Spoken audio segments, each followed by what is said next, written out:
E o DC Notícias Web de hoje vai falar de um trabalho muito importante na sociedade, mas que infelizmente muitas pessoas ainda desconhecem como é a atuação desse órgão. Nós vamos falar do Instituto Brasileiro de Geografia e Estatística, o IBGE, especificamente esse trabalho realizado aqui em Foz do Iguaçu. E para falar um pouquinho para a gente dessas novidades, de todo esse trabalho, nós estamos recebendo a chefe da agência aqui em Foz do Iguaçu, a Bruna Nunes, que vai conversar conosco. Bruna, seja muito bem-vinda ao DC Notícias Web. Muito obrigada, uma alegria e um prazer estar aqui com vocês hoje. Vamos falar do IBGE, que infelizmente muitas pessoas ainda desconhecem a importância de um trabalho feito por um órgão tão importante e que contribui com tantas ações na sociedade. Fala pra gente um pouquinho o que é o trabalho do IBGE para que as pessoas possam conhecer um pouco mais. O IBGE é o Instituto Brasileiro de Geografia e Estatística. Nossa missão é retratar a realidade do povo brasileiro. E para que isso serve, né? Sempre.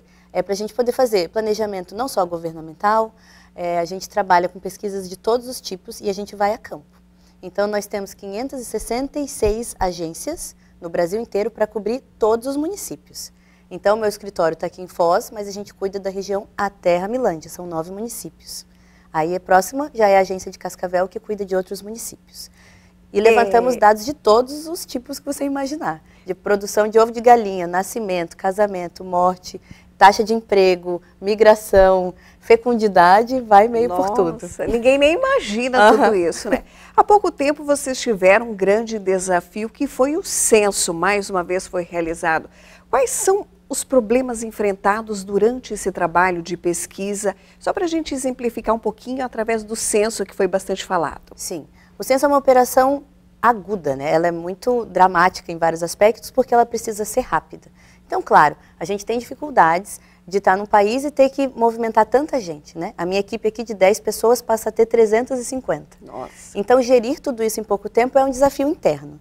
Mas eu acho que a nossa dificuldade maior, que vale a pena compartilhar com todo mundo, é sempre conseguir o acesso aos nossos informantes. Né? As pessoas às vezes encontram, a gente fala, eu não quero responder. Se a gente vai trabalhar numa pesquisa por amostra, cada casa representa 700, 1000 famílias na cidade. Cada não faz muita diferença. E aí acaba deturpando um pouco a realidade que a gente precisa retratar. Então a nossa dificuldade sempre é conseguir informações com as pessoas que a gente precisa conversar e informações verdadeiras, reais, que as pessoas se comprometam com o dado que estão dando para nós, porque isso faz, sim, toda a diferença. Como é que é todo desenvolvido esse trabalho por esses agentes? Vocês, para o IBGE, tiveram essa mão de obra ampliada para atender toda essa demanda. Quem são as pessoas que participam dessas pesquisas? São funcionários de carreira? São pessoas contratadas? Cada pesquisa demanda um tipo de pessoa preparada, digamos assim, para esse trabalho? A gente funciona normalmente, né, na estrutura normal, que não é só de censo que a gente vive. O pessoal pergunta, o que vocês fazem fora do censo, né? As pesquisas amostrais, todas essas que eu te falei, acontecem fora do período do censo. Então, a gente tem a mais importante, que é o nosso carro-chefe, que é a PNAD, que é a Pesquisa Nacional por Amostra de Domicílios. Ela funciona semanalmente. Então, a gente tem setores e domicílios para visitar todas as semanas. Então, nossa estrutura aqui em Foz do Iguaçu hoje temos 2 efetivos, que sou eu e o Alex, que todo mundo conheceu bem no período do censo. Ele era o nosso coordenador do censo, da área. E hoje a gente trabalha com mais 8 APMs, que são agentes de pesquisa e mapeamento, e um supervisor de coleta. Eles são temporários, entram por PSS. Acaba girando sempre ao longo do tempo. Então, essas pessoas entram e é um processo semelhante do recenseador também. Sempre vai ter um PSS, eles entram, a gente faz todo o treinamento, primeiro teórico, claro, é a deles, estudam com a gente, começam a ir a campo, acompanham os mais experientes e depois começam supervisionados a trabalhar valendo mesmo na prática. Bruna, quais são os impactos desse trabalho do Instituto Brasileiro de Geografia e Estatística para a comunidade, para que a comunidade entenda a importância desse trabalho, desse contexto? Sim. Bom, os nossos dados são os únicos, na verdade, formais que funcionam para muitas coisas. Então, assim como são informações, quem abre, né, vai ver um jornal, um sistema de notícias, acaba tendo dados para sempre. A gente mede inflação, que é uma coisa que a gente está vendo sempre, se as coisas no mercado vão estar mais caras ou não. A gente tem toda uma equipe que vive em todas as lojas vendo a variação dos preços de muitos produtos, para fazer essa comparação econômica. Se as pessoas estão precisando ou não de mais emprego, tudo isso vem daquelas perguntas simples que a gente faz na casa das pessoas. Se todo mundo estuda e conseguiu completar os estudos ou se precisa mais. Transporte, se está difícil, se está fácil, se está confortável ou o que precisa melhorar. Então, todos os dados estão disponíveis para todo o público. Nós somos um órgão público. Então, tudo fica disponível na internet para qualquer pessoa ver. Então, prefeituras usam muito os nossos sistemas. Empresas grandes, quando elas querem fazer uma nova sede numa nova cidade, sempre nos consultam. Pedem número de habitantes e algumas informações regionais para ver onde eles vão instalar novas indústrias e empresas. Obviamente, a academia, as universidades usam muito os nossos dados para poder construir novas sugestões e novos trabalhos. Porque o que acontece? Eu acho que a grande graça que tem no nosso trabalho é quando a gente vai a campo atrás de estatísticas, a gente vê que muitas das informações de senso comum estão erradas. Então, a gente traz realmente a verdade para se construir, sim, com novos dados, dados reais, melhorias para a sociedade. Sem bons dados, a gente não tem como fazer um planejamento de mudanças. E esses dados têm um envolvimento entidades, órgãos governamentais, eles são ampliados a toda a sociedade, não é isso? Sim, os dados são para todos, são públicos, eles estão aí para nós. A gente tem um sistema chamado Sidra, que ele cruza dados, né? Então você pode fazer uma planilha dentro do seu interesse, do que você precisa. Os dados são cruzados lá dentro mesmo, todo mundo pode usar. A gente também faz tanto pesquisas com entidades grandes como prefeitura, saber como os órgãos públicos também funcionam. Cartórios, varas de família, grandes empresas, todos são nossos informantes, não só as pessoas nas casas delas. Agora, por exemplo, a gente está fazendo pesquisas econômicas e são feitas com empresas. Então, para que ela serve? Para ver que ramo da economia está indo bem, qual que não está indo tão bem, e assim o governo pode selecionar aonde vai ter mais investimento, em que área do país precisa mais investimento.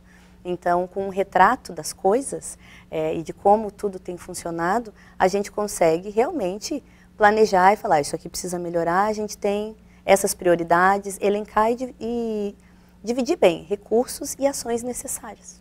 Como é que é feito todo esse planejamento? É um planejamento anual? Já tem definido isso mais ou menos por ano? Tem tal pesquisa que tem que acontecer todos os anos, tem tal trabalho que tem que ter esse levantamento todos os anos. Como é que é todo esse planejamento estratégico para que se faça esse levantamento? Sim, a gente tem a nossa sede no Rio de Janeiro, onde tem as grandes cabeças, né, do IBGE, os demógrafos, os sociólogos, que separam para a gente já várias coisas. Então, aqui como uma agência de coleta, a gente já recebe prontas as casas, as empresas que a gente tem que pesquisar. Não separamos isso aqui. Porém, o planejamento anual nosso já é quase todo pronto. A gente tem as pesquisas da casa que rodam sempre. Então, as domiciliares rodam semanalmente, com fechamento mensal. A gente tem pesquisas que são trimestrais, que são as agropecuárias, as de registro civil, nascimentos, casamentos, etc. Elas são trimestrais. A gente tem as de estoques, até para fazer planejamento, se teremos comida para todos. Olha a gente faz previsão de safra, envia esse tipo de número para ver o que o pessoal está deixando de plantar, se precisa de incentivo nessa área, estoques nos silos, o quanto temos de alimentos armazenados para todos. Essas pesquisas de estoques acontecem semestralmente. A gente tem pesquisas de fim de ano que acontecem nas prefeituras. Então, a gente tem várias pesquisas acontecendo ao mesmo tempo. E cada uma tem o seu calendário. Algumas são mensais, algumas trimestrais, algumas semestrais e algumas anuais.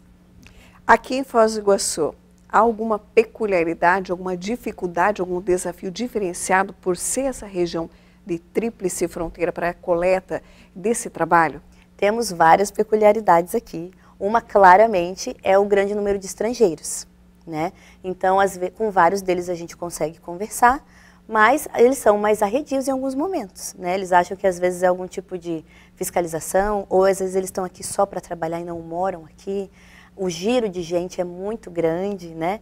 E dentro dos critérios da pesquisa, quem é morador ou não é um pouquinho diferente do que o senso comum imagina. Então, às vezes, contatar essas pessoas, ter que, às vezes, fazer entrevistas em outras línguas, né?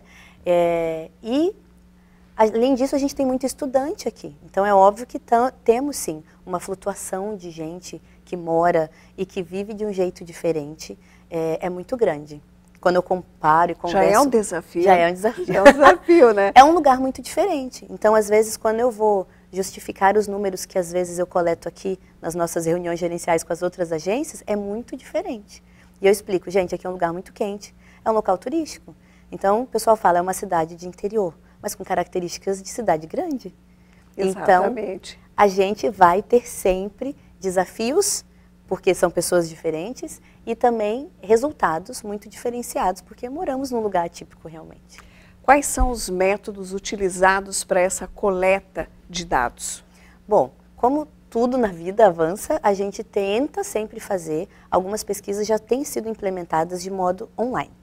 Então, a gente vai fazer toda a administração ali da amostra, que a gente chama, que é todo mundo que a gente tem que entrevistar, vai entrar em contato, vai conversar, vai explicar, e tem pesquisas, por exemplo, essas econômicas, elas têm um link. Então, o próprio informante vai lá retratar a realidade da empresa dele, num questionário online que ele transmite via internet, enfim. Então, isso agiliza muito o nosso trabalho. Até daí eu fico mais com a parte de críticas, de contato, de abordagem mesmo e coleta. As domiciliares, não, a gente tem uns celulares, né, que a gente chama de DMC, o nosso pesquisador vai mesmo no portão da pessoa, bate lá, porque o entrevistado é o domicílio, não a pessoa. Ah, entendi. Porque se a gente volta depois, são 5 entrevistas na PNAD, né? A gente volta, a família mudou, a gente vai fazer entrevista com as pessoas novas que estão morando naquela casa. Então, essas são presenciais mesmo, com o DMC, o programinha da pesquisa, o entrevistador conversando e coletando dados. Então, a gente trabalha virtualmente, trabalha presencialmente, e nisso nas 9 cidades aqui da região. Vamos fazendo um planejamento para cobrir tudo o que precisamos fazer a cada semana. Tem muito trabalho. Tem muito trabalho. Deixa eu te perguntar para a gente encerrar essa entrevista. Desse desafio todo, de que forma a sociedade, a comunidade, a população, de uma maneira geral, pode contribuir com esse trabalho que é tão essencial, como você destacou tanto aqui, né, durante essa entrevista? Bom, eu acho primeiro, claro, vocês aqui estão fazendo um excelente trabalho que nos ajuda hoje, então muito obrigada pelo espaço de falar e de explicar como as coisas funcionam.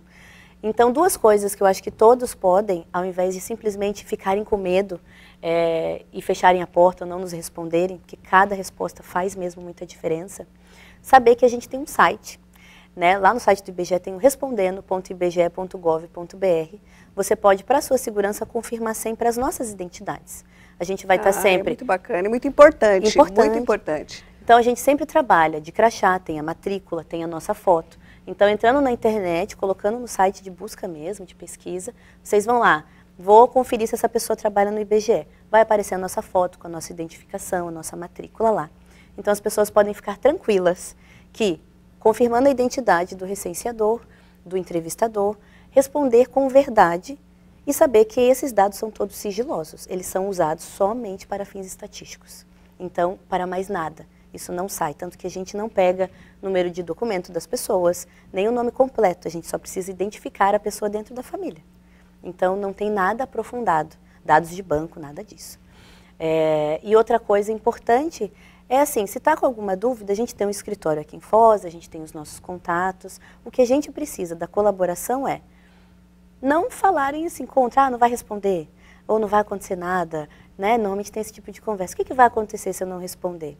A cidade inteira, na verdade, vai ser prejudicada, porque a gente fica com informações não tão precisas para falar, nossa, quantas coisas a gente precisa melhorar aqui na nossa região? Exatamente. Muitas.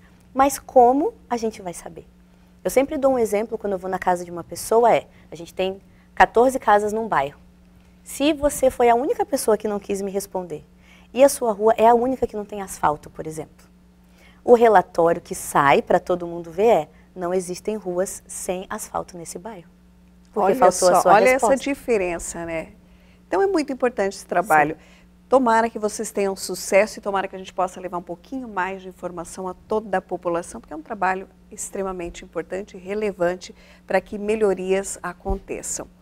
Bruna Nunes Vieira, chefe do IBGE, Agência Foz do Iguaçu, nós gostaríamos muito de agradecer a sua participação conosco no DC Notícias Web, as suas informações que possam colaborar nesse trabalho também. Eu agradeço imensamente o espaço e no que precisarem da gente, sabem, a gente está aqui para servir todo mundo também, no que precisarem estamos à disposição. Obrigada mais uma vez. E o DC Notícias Web de hoje vai ficando por aqui. Obrigada pela sua companhia. Até lá!